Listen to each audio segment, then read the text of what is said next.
It's Friday, and I'm back with the next in our Fanzine Friday series. Today we're taking a look at a homebrewed fanzine called Pseudo-Dragon, #1. Please stick around.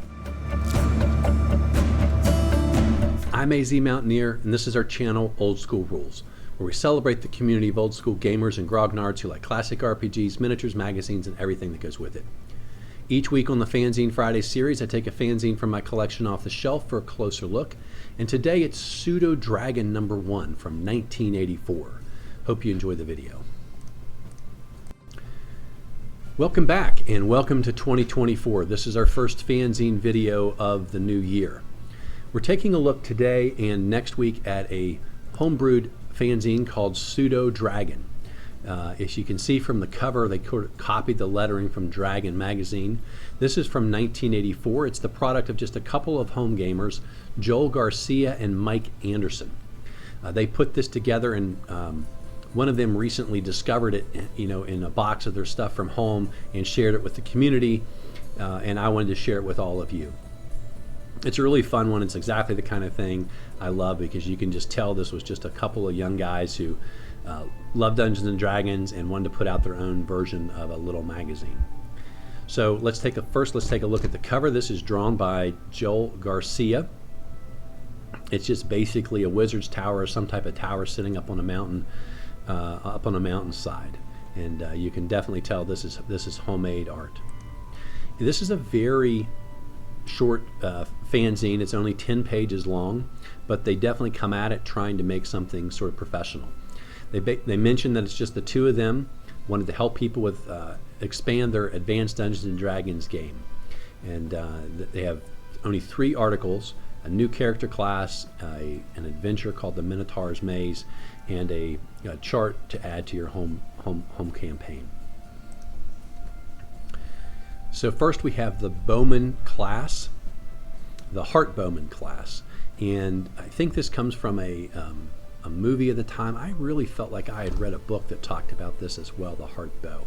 But he's very much like a ranger, but totally focused on his bow. The bow has a gem set into it that gives it certain magical powers, and essentially when you put an arrow on this bow, it imbues it with energy, electricity, or energy. They have very high stats: strength 12, intelligence 9, wisdom 9, dexterity 14, constitution 12, charisma 15 because of their leadership. They basically use a heart bow once they get one, swords, and any type of throwing weapon. Wear leather armor. They track like a ranger and get a +2 to hit with any type of bow that they would use.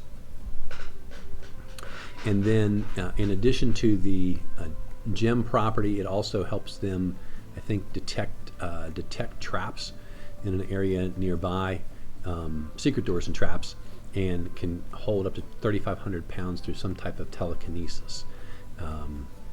If anyone who isn't a Heart Bowman touches the bow, they will get shocked and go insane. Seems intense. It doesn't even mention you get a saving throw. In order to be a Heart Bowman, you also have to complete certain quests, shooting, killing certain types of animals, and gaining certain abilities with sort of tracking and plant identification. Seems like you would get those as a ranger. I'm not really sure otherwise how you would ever learn to identify the plants and do the tracking skills if they didn't just come by leveling up, but there it is. And there's, of course, the artwork they drew, because one of the things you're supposed to do is make friends with a hawk. The next thing is the AD&D adventure, 3 to 5 characters, levels 3 to 6. It's the Minotaur's Maze. Fairly simple setup. You're coming up to this tower or some type of annex that a wizard lives in. The powerful wizard, basically, as you get close, just teleports you into the Minotaur's Maze, and says, "Your intrusion of my home shall not go unpunished. You shall be sent to the Minotaur's Maze, where you shall no longer bother me, but the inhabitants of the maze. Begone, fools!" And then no saving throw, you just poof into the maze. It's actually pretty good. There's some random monsters in here that you can run into: ogre jellies, minotaurs, trolls, a cloaker. Not sure if that seems the most logical, and it's just this maze, and it's a pretty good one for Minotaur's maze. He's got traps in a few places. There are a few key rooms you can run into, but basically it's just going to be you wandering around, hopefully showing off you've got good mapping skills, or you might be stuck in here forever. And as you might imagine, there's some Minotaurs that you could defeat. There's an evil troll cleric, I believe, and then a couple other sort of traps or things you have to puzzles you have to overcome, and that's basically it. And if you make it to the right end, then there's basically a portal. You won't get to go back to see this wizard again. You'll get transported to some town that's in your home campaign. And then there's just this one-page chart that Mike Anderson does, which is he says, are you sick of your high-level characters basically running through everything? Well, give them all a fear. And so this is an opponent that they have some deep-seated psychological fear of. No saving throw. If they encounter it, they just run away, and hopefully the rest of the party can overcome it. Low-level stuff like skeletons, lizard men, beholders, medusas, dragons, kobolds, ogres, ghosts, gorgons, slimes, on and on. Just a random roll of different types of monsters you might encounter, just to add a little, I guess, more depth to the campaign, give your characters, again, some type of weakness, I think is essentially the idea there. So that's it. It's only 10 pages. It's just a lot of fun. It's a great way to start the new year.